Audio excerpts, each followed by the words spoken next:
हाथरस में कौन कर रहा है साजिश? इंसाफ की आड़ में कौन दंगे कराना चाहता है? किसे खटक रही है यूपी की शांति? क्या है साजिश का 100 करोड़ का कनेक्शन? इस साजिश का हम एक एक कर खुलासा करेंगे। पहले चंद तस्वीरें देखिए। मुजफ्फरनगर का अतीकुर रहमान,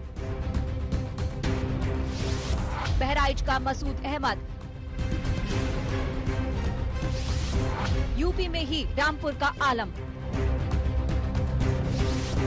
और केरल के मल्लपुरम का सिद्दीकी कप्पन।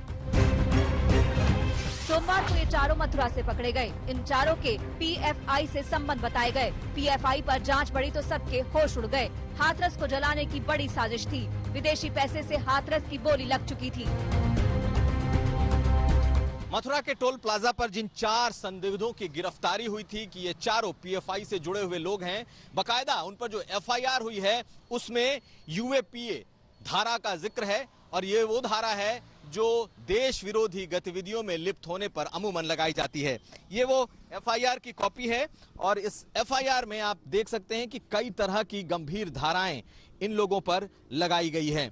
दरअसल इनके पास से एक लैपटॉप, कई पैम्फलेट, पोस्टर्स आपत्तिजनक मिले हैं। उस लैपटॉप में भी दुष्प्रचार की पूरी चीजें मौजूद हैं। पुलिस ने जो पीएफआई के संदिग्धों की गिरफ्तारी के बाद मथुरा के थाना मांट में जो बुधवार को एफआईआर दर्ज हुई है उसकी कॉपी आज तक के पास है।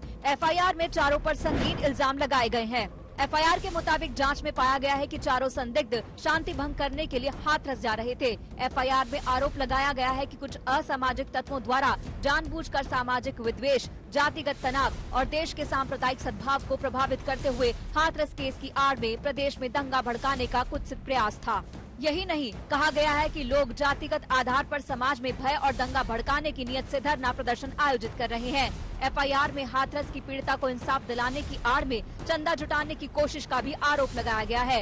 एफआईआर में कहा गया कि चंदा जुटाने के लिए card.co नामक वेबसाइट बनाई गई। इस वेबसाइट का इस्तेमाल जातिगत हिंसा और दंगा भड़काने, चंदा जमा करने और तथाकथित गैंगरेप की घटना की अफवाह फैलाने के लिए किया जा रहा है। एफआईआर में गैंगरेप के साथ तथाकथित शब्द का इस्तेमाल किया गया है। एफआईआर में justice for Hathras victim website का जिक्र है। यूपी की पुलिस के मुताबिक साजिश बड़ी थी। इसका इशारा सीएम योगी भी कर चुके हैं और साजिश रचने वालों को कड़ी चुनौती भी दे चुके हैं। किसी की साजिश को सफल नहीं होने देंगे। किसी गरीब के भविष्य के साथ खिलवाड़ करने की इजाजत किसी को नहीं देंगे। ये सभी षड्यंत्रकारी बेनकाब होंगे और बेनकाब होने के अलावा कानूनन कार्रवाई भी सख्ती के साथ ऐसे तत्वों के साथ हम लोग करेंगे।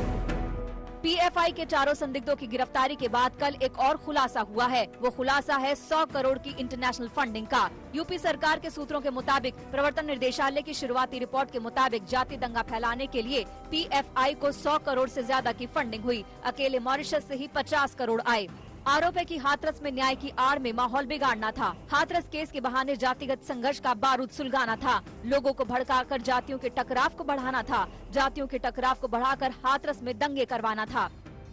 हाथरस में हिंसा होती तो पहले पश्चिमी यूपी, फिर पूरा यूपी इसकी चपेट में आ जाता। फिर वही दिखता जो दिल्ली में दिखा था, जो बेंगलुरु में दिखा था। फिर वही दिखता जो सीएए प्रोटेस्ट के नाम पर यूपी में भी नजर आया था।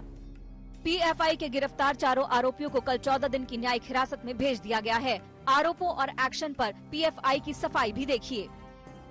The UP government is coming up with all cooked up conspiracy theories and trying to link Popular Front of India. This is not the first time they have tried to link Popular Front, but even previously they have done, and they have failed miserably in the court. So Popular Front of India strongly condemns this attempt, and again the UP government says that there is an attempt to defame Yogi and the UP government. So I would like to say there is nothing left to defame. The entire world knows that there is no need to defame the government because they have been ashamed all over the world. लेकिन PFI पर सवार इसलिए भी है क्योंकि बार बार हिंसा के मामलों में इसी संगठन का नाम सामने आता है और इसे बैन करने की मांग भी उठती रही है। हाथरस से श्वेता सिंह, लखनऊ से कुमार अभिषेक और शिवेंद्र श्रीवास्तव के साथ आज तक ब्यूरो।